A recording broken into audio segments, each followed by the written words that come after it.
শত্ৰু মিত্ৰ উদাসীন কবাতে সমান অকৰিলন্ত কৰ্ময়াবে জগত আধাৰে সিজে তিনি কৰ্ময়াবে আত একে ধাৰে অহৰয় কলি মল কৃষ্ণ কথা কীৰ্তনতে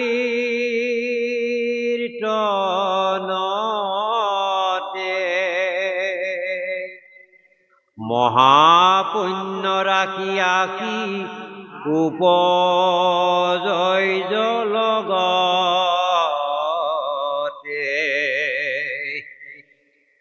অমিলাঐ মুকুতি সুখ পৰম মঙ্গল সিজৈ ভকতিত একে দায়ে তিনি ফল। এতিয়া আমাক কৈছে এবাৰ এটা নাম ল'লে তিনি পদ ফল পায় আৰু তিনিবাৰ নাম ল'লে একো ফল নাপায়। তাৰ উদাহৰণ এটা আমাক দিলে। হৰি নাম যদি আপোনাসকলে সৎভাৱে ঈশ্বৰৰ নাম লয়, এবাৰ নাম ল'লেই তিনি পদ কাম হ'ব। আৰু যদি নাম লোৱা নিচিনা নলয়, যধাই মধাই নাম লয়, তেনেহ'লে তিনি পদ নাম ল'লেও এপদো কাম নহয়। তাৰে এটা উদাহৰণ, এটা জেগাত মানে এজন ল'ৰাই খুব শিৱ আৰাধনা কৰে আৰু এটা জেগাত এঘৰ বামুণে খুব দুৰ্গা পূজা বা দুৰ্গাক আৰাধনা কৰে। ইতিমধ্যে পাৰ্বতী আৰু শিৱৰ মাজত বাদানুবাদ আহিল নহয়। শিৱই কৈছে মোৰ ভকতবোৰ মহাপ্ৰিয়, সত্যবাদী, গুণী, জ্ঞানী। পাৰ্বতীয়ে কৈছে তোমাৰ ভকতবোৰতকৈও মোৰ ভকতবোৰ আৰু গুণী, জ্ঞানী, পণ্ডিত, বহুত চালাক, চতুৰ, জানা, জ্ঞানী। এইটোৱে বাদানুবাদ লাগিব। লাগি সদুশেষত পাৰ্বতীয়ে ক'লে ব'লা মৈত্ৰলৈ ব'লা, তোমাৰ ভকত কেনেধৰণৰ মোৰ ভকত কেনেধৰণৰ চাম। আহি গ'ল দুইটা। আহি পৃথিৱী পোৱাৰ লগে লগে শিৱই ক'লে হেৰা পাৰ্বতী, তুমি পাৰ্বতী মই শিৱ হৈ যদি মৈত্ৰত ওলাওঁ, কিছুমান দুখীয়াসকলে আমাৰ ওচৰত ধন ধান বিচাৰিব, চকু নোহোৱাই চকু বিচাৰিব, কাৰোবাৰ হাত ভৰি নোহোৱাই হাত ভৰি বিচাৰিব, অনেক আহিব। গতিকে তুমি হোৱা এগৰাকী বুঢ়ী বামননী আৰু মই হওঁ এটা বুঢ়া বামন, ব'লা যাওঁ। এতিয়া কাৰ ভকতৰ আগতে যাবা?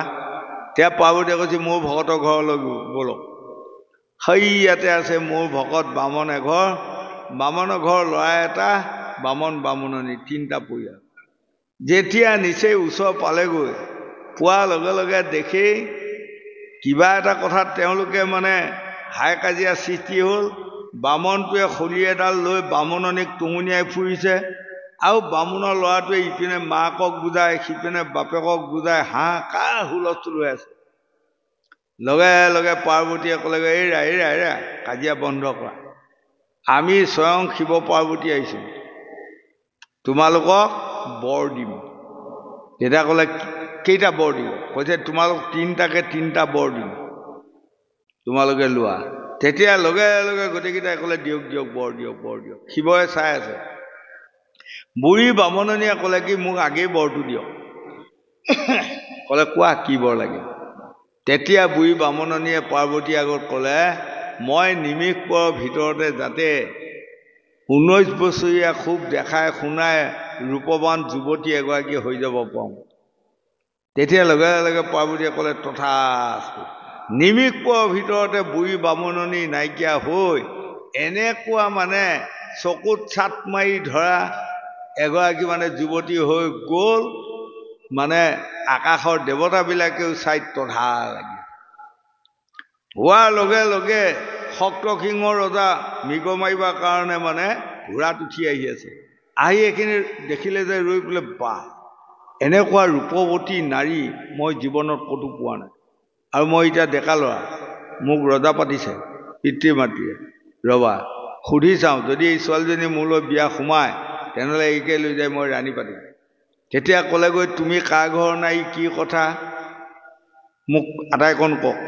তেতিয়া বামুণনীয়ে এই বুঢ়া বামুণটোক দেখুৱাই দিলে, এয়া মোৰ স্বামী, তেওঁৰে মই পত্নী, হয় বুলি কোৱাত বামুণটোৱে বৰ আনন্দ পাইছে। আৰু নিজৰ পত্নীসকলৰ স্বাস্থ্যবিধি ভাল হ'লে স্বামীসকলে বৰ আনন্দ পায় নহয় বাৰু।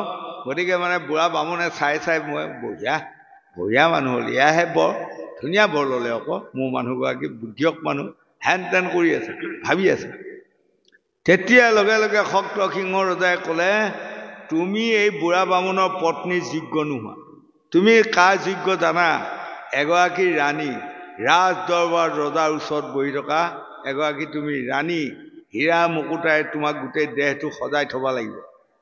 তোমাক মই লৈ যাম, মই ডেকা ল'ৰা, গতিকে মই তোমাক বিয়া পাতিম আৰু তোমাক মই ৰাণী বনাই ৰাখিম। এই বুলি থাপ মাৰি হাতখনত ধৰি মানে ঘোঁৰাত তুলি ল'লে। লোৱাৰ লগে লগে বামুণে দেখিলে সৰ্বনাশ, মই ইমান ধুনীয়া পত্নীগৰাকী লৈ যাব এতিয়া, হাই হাই হাই হাই। লগে লগে মানে কৈছে, মোকো এটা বৰ দিয়ক, মোকো এটা বৰ দিয়ক। ক'লে, কি বৰ লাগে কোৱা। তেতিয়া ক'লে, এই বামুণনী যাতে মুখখন গাহৰি মুখ হওক। এইটো পুৰাণৰ কাহিনী মই কৈ আছোঁ আপোনালোকক, হয়। এই কইনাগৰাকী যাতে মুখখন গাহৰি হওক। গাহৰি হ'লেতো ৰজাই নিব নোৱাৰিব। বামুণে বঢ়িয়া বৰ ল'লে, এইটো তৎক্ষণাত মুখখন গাহৰি হৈ গ'ল। তেতিয়া শক্তসিংহ ৰজাইটো আচৰিত পালে, এইজনী গাহৰিক লৈ যাই বোলে কি ফৈদা নহয় বাৰু, হে নামি যোৱা, ঘোঁৰা পে লাহেকৈ নমাই থৈ আৰু দে মাৰি আৰু এতিয়াতো গাহৰি হৈ আছে। এই তেতিয়া ল'ৰাটোৱে কৈছে, মোক এটা বৰ দিয়ক। ক'লে, কোৱা তোমাক কি বৰ লাগে। ক'লে, মোৰ আই মুখখন আকৌ আগৰ বুঢ়ী বামুণনী হওক, এইটো বৰ দিয়ক। তথাস্তু, লগে লগে হ'ল। এতিয়া আপোনাসকলে চাওক, তিনিটা বৰ ল'লে, কামত আহিল কোনোবাটো বৰ, এটাও কামত নাহিল, এনেই গ'ল তিনিওটা বৰ, এনেই গ'ল তিনিওটা বৰ, নহয় বাৰু। তেতিয়া শিৱই পাৰ্বতীক কৈছে, তোমাৰ মানে শিষ্যবোৰ মহামূৰ্খ, এই তিনিটা বৰ পাই এনেই খেদিলে। আহা মোৰ ভকতৰ ওচৰত যাওঁ। এজনে এডাল বেল গছৰ তলত অং নম শিৱায়, অং নম শিৱায়, অং নম শিৱায় কৰি আছে। লগে লগে 5 মিনিটৰ পৰা বাদ দিলে, এৰে আমি স্বয়ং শিৱ পাৰ্বতী আহিছোঁ, তোমাৰ তুতিত তুষ্ট, তোমাক কি বৰ লাগে কোৱা। তেতিয়া ল'ৰাটোৱে ক'লে, মোক বৰ কেইটা দিব। ক'লে, তুমি এটা মানুহ এটাই বৰ দিম, নহয় বাৰু, আৰু কেইটা দিম। কৈছে, তেনেহ'লে মই আজি বৰটো নল'ম। কিয়? মই ঘৰত সুধি পেলাইহে ল'ম আহি। হয় নেকি? যোৱা, কালিলৈ এই সময়ত আহিবা, তুমি বৰ এটা ল'বা। ঘৰত গুচি গ'ল, গৈ বাপেকক ক'লেগৈ, কোৱাৰ লগে লগে বাপেকৰটো গৰম আহি গ'ল। তই বৰটো আজিয়ে নল'লি কিয়? আমি ধন টকা পইচা, খোৱা বোৱা, উৰা পিন্ধাত কিমান যান্ত্ৰণাত দুখ পাইছোঁ। তই যদি আজিয়ে ঐশ্বৰ্য বিৰোধী বৰ এটা ল'লি হয়, কিমান কামত আহিলে হয়। মূৰ্খ। আৰু শিৱ কালি আহি তোমাক বৰ দিব বোলে। এই শিৱই হ'ল কুমলীয়া ভাঙোনেই নহয়, ভাং ধতুৰা খাই ফুৰা, ভুলতে কালি নাহিব আৰু কথাহে শেষ আৰু। বাৰু যাই হওক, যদি কালি আহে তুমি ঐশ্বৰ্য বিৰোধী বৰ এটা ল'বা, আনন্দত চলিম। মাক আকৌ অন্ধ, মাকৰ ওচৰত যাই ক'লেগৈ, কোৱাৰ লগে লগে মাকে ক'লে, ধন্যবাদ সৎপুত্ৰ তুমি মোক, হয়নে? তুমি ছোৱালী আনিলা, 14 বছৰ হ'ল, মই বোৱাৰীজনী মুখখন দেখা নাই, মই অন্ধ। কালিলৈ প্ৰথম যাই এইটোকে বৰ ল'বা, মই যাতে চকুৰে দেখা হওঁ। তাৰপাছত গৈ ঘৈণীয়েকক ক'লেগৈ, ঘৈণীয়েকে ক'লে, ধন্যবাদ স্বামী, বিষ্ণু দাস ক'ত আছে, আহিব লাগে। তাৰপাছত মানে আপুনি যে মোক নুসুধাকৈ বৰটো নল'লে, মই ধন্যবাদ দিছোঁ। গতিকে আপুনি মোক বিয়া কৰোৱা 14 বছৰ হ'ল, আমাৰ ল'ৰা ছোৱালী নাই, হয়, সকলোৱে মোক বজাবাজি বুলি পেলাই নিন্দা কৰে। গতিকে কালি যাই পোনে পোনে আমাৰ যাতে ধুনীয়া ল'ৰা এটি হয় এই বৰটো ল'ব লাগিব এতিয়া মন কৰিছেনে গোসাঁনীসকল বাপেকক লাগে ধন সম্পত্তি মাকক লাগে চকু ভাল চকুযোৰ দেখা পাবা আৰু ঘৈণীয়েকক লাগে ল'ৰা এটা তিনিটা লাগে কিন্তু বৰ পাব এটা গতিকে গোটেই ৰাতি ল'ৰাটো টোপনি নাই মাকক সন্তুষ্ট কৰিলে এতিয়া ঘৈণীয়েক অফেণ্ডেড হ'ব ঘৈণীয়েকক সন্তুষ্ট কৰিলে নিজৰ পিতৃ মাতৃয়ে বেয়া পাব হয় চিন্তা কৰি কৰি কৰি কৰি সদৌ শেষৰ ৰাতিপুৱা গা পা ধুই তিতালৈ থিয়াং কৰিব নোৱাৰিলোঁ কোনটো বৰ ল'ম তেতিয়া লগে লগে গা পা ধুই ঈশ্বৰক আৰাধনা কৰি ক'লে প্ৰভু মোৰ মুখত আপুনি যি আনাই দিয়ে সেই সময়ত সেইটোৱে বৰ আপোনাকে পেলাই দিলোঁ মোৰ আৰু ক্ষমতা নাই আৰু কাৰণ মাক অসন্তুষ্ট কৰিলে ঘৈণীয়েকে বেয়া পায় ঘৈণীয়েকক সন্তুষ্ট কৰিলে বাপেকে বেয়া পায় সেই তেতিয়া শিৱই আহি কৈছে কোৱা তোমাক কি বৰ লাগে তেতিয়া লগে লগে শিৱ পিনে চাই কৈছে মোৰ ল'ৰাটি সোণৰ পালেঙত শুই থকা মোৰ আয়ে যেন নিজে দেখে এইটো বৰকে দিয়ক বুজিলে নে গোসাঁনীসকল বুজি পাইছে হয় মোৰ ল'ৰাটো সোণৰ পালেঙত শুই থকা মোৰ আয়ে যেন তাৰমানে মাকে মোৰ মায়ে যেন নিজে দেখে দেখিবলগীয়া হ'লে চকু ভাল হ'ব লাগিব নে নালাগিব নহয় এক আৰু ল'ৰা এটি যদি হ'ব তাত থাকিব লাগে তেনেহ'লে তেওঁ ঘৈণীয়েকৰ ভাগৰ ল'ৰা এটি হ'ব লাগিব আৰু সোণৰ পালেং কাৰ অচৰ্য ধন সম্পত্তি থকা মানুহে সোণৰ পালেং হ'ব গতিকে বাপেকক লাগে অচৰ্য সম্পত্তি হয়নে আই তেতিয়া শিৱই পাৰ্বতী কৈছে দেখিছা মোৰ ভকতৰ কিমান পাৱাৰ কিমান ক্ষমতা এটা বৰত তিনিটা কাম হ'ল তোমাৰ ভকতে তিনিটা বৰত এটাও কাম নহয় হয় আজি আমাকে ভাগৱতে কৈছে এক নামে যত পাপ খঙাৰিতে পাৰে ততে ক পাতকি পাপ কৰিতে নোপাৰে সেই লোকসকল নাম লোৱা নিচিনা লোৱা এবাৰ ৰাম বুলি কোৱাৰ লগে লগে আপোনাৰ হৃদয়ত থকা পাপ সকলো নাশ হ'ব কিন্তু এবাৰ নাম লৈছোঁ বুলিয়ে মই যদি যাক কালিলৈ এখন অন্যায় অনীতি অধৰ্ম কিছুমান কৰি ফুৰোঁ তেনেহ'লে পাপ নাশ হ'ব নেকি নহয় গতিকে ভাবিও চিন্তিও কৰিও কাজ কৰিও ভাবিও না বংগদেশৰ চৈতন্যদেৱে লিখিছে চাৰ মধ্যে মাংসেৰ জোল চাৰ কামিনীৰ কুল গোৰাং নিতাই হৰি হৰি বুল গোবিন্দ আৰু মই পঢ়ি দিবলৈ তেওঁ দুটা লুটিয়াব লাগিব অঁ লুটিয়াই নাই নাই আইধা লাগি বহুত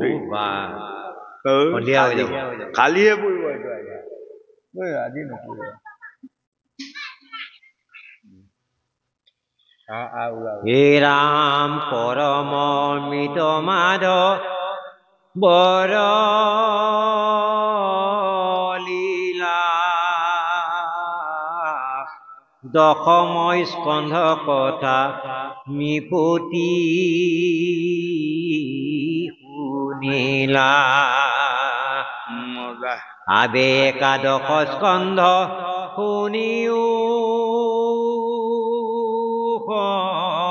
প্ৰতি উপজিল কৃষ্ণৰ যি মতে বীৰকতি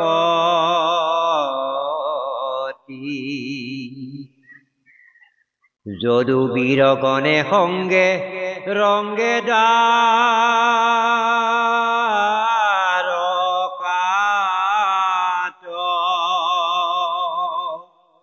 কৰিলা ঈশ্বৰ কৃষ্ণে চিৰায় সংখ্যাত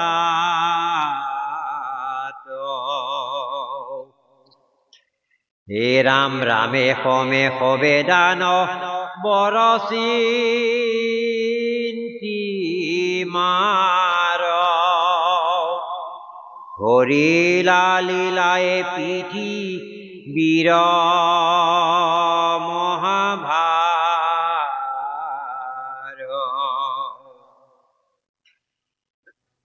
হে ৰাম পুত পাখা খেলাই চলে তোলাই মহাক্ৰোধ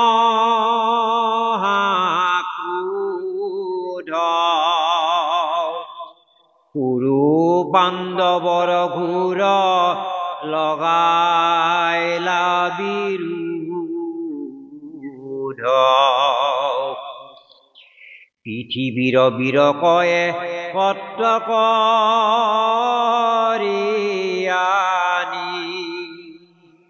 সংহাৰিলা হৰি অস্তা দশ কহি এতিয়া আমাক ক'লে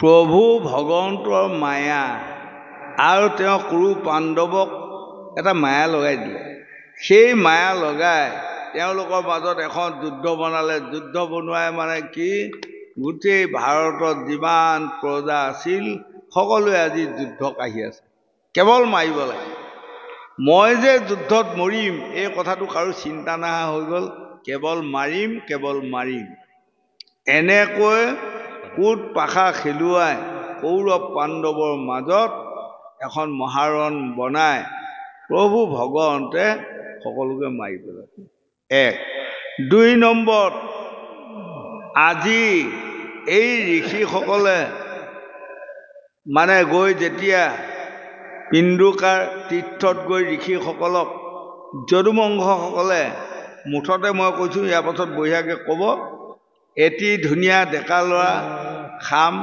জাম্বতী ল'ৰা দেখাই শুনাই সুন্দৰ তাকে এগৰাকী বোৱাৰী বনাই লৈ গৰ্ভৱতী বোৱাৰী বুলি ঋষিসকলক যাই প্ৰশ্ন কৰিছিল এইগৰাকী ল'ৰাই হ'বনে ছোৱালীয়ে হ'ব কওক তেতিয়া ঋষিসকলে ধ্যান কৰি পায় এই যদুকুলটোৰ অহংকাৰী অজ্ঞানতাটো পাই লগে লগে অভিশাপ দিলে এই গৰ্ভত এডাল মুখল জন্ম হ'ল আৰু এই মুখলডালৰ দ্বাৰা গোটেই মানে যদুবংশটো নাশ হ'ল আজি সেইটো হ'ব গতিকে এই যদুবংশটো অকালতে নাশ কৰি কেনেকৈ বৈকুণ্ঠক গুচি গ'ল হয়নে পাঁচ পাণ্ডৱক কেনেকৈ এৰি থৈ গুচি গ'ল গোটেই কাহিনীবোৰ আজি বৰ ধুনীয়াকৈ ভাগৱতে আপোনাসকলক ক'ব আৰু আপোনাসকলে এইখিনিতে বুজিব আৰু আমি এতিয়া অকণমান বিৰতি লওঁ হয় ইয়াত আমাৰ আপোনালোকে জানে কিজানি জালুগুটি তেখেতৰ নামটো কি জানে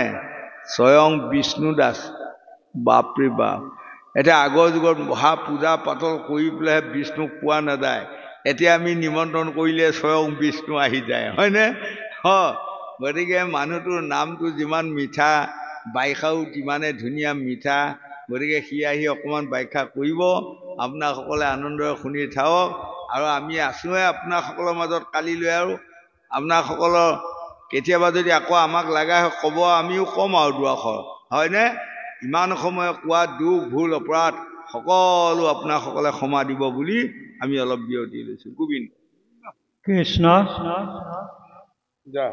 কৃষ্ণ পৰম শ্ৰদ্ধাৰ সাধু মহন্ত সমস্ত আই মাতৃ সমস্ত আৰু যুৱক যুৱতী সমস্ত আজি আমি